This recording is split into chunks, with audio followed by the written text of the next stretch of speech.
देशासह संपूर्ण जगभरात अनेक अशा घडामोडी घडतायत ज्याची दृश्य तुम्हाला विचलित करू शकतात।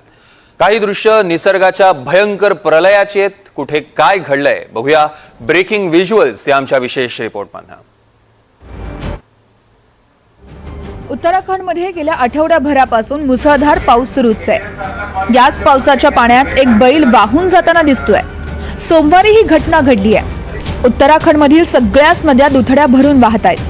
उत्तराखंडच्या देहरादूनमध्ये ही घटना घडली आहे। मुसळधार पावसामुळे देहरादूनचं जनजीवन हे विस्कळीत झालंय।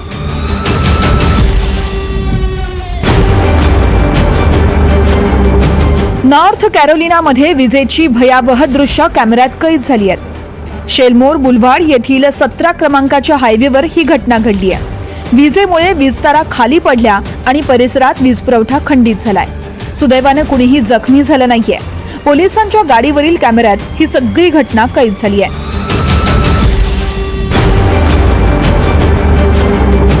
केप वर्डेमधील साओ विसेंटे बेटावरती 11 ऑगस्टच्या रात्री एका तासात 163 मिलीमीटर पाऊस झालाय।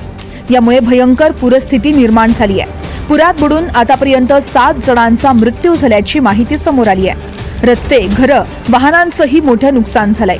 सरकारने साओ विसेंटे आणि सॅन्टो अँटाओ या बेटांवरती आपत्कालीन परिस्थिती जाहीर केली आहे। बचाव कार्य सुरू आहे आणि स्थानिकांना सतर्क राहण्याचं आवाहनही करण्यात आलंय।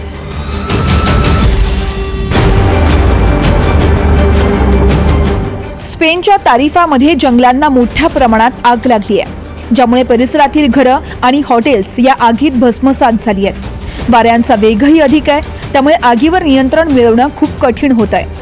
उलट वेगाने जंगलाच्या इतर परिसरातही आग पसरली आहे। स्थानिकांना खिडक्या, दारं बंद ठेवण्यास सांगितलंय। आजूबाजूच्या शहरातील अग्निशमन दल देखील घटनास्थळी दाखल झालाय।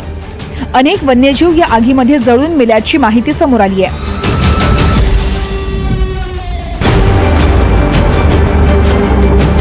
कर्नाटकच्या बंदीपुरा टायगर रिझर्व्ह मधील एका हत्तीणीने माणसावर हल्ला केलाय।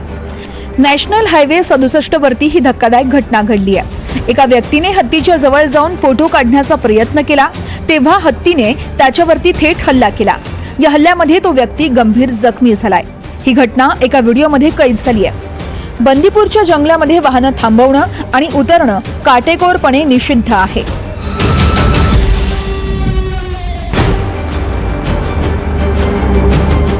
इंडोनेशियातील माउंट मारापीमध्ये पुन्हा एकदा ज्वालामुखीचा उद्रेक झालाय।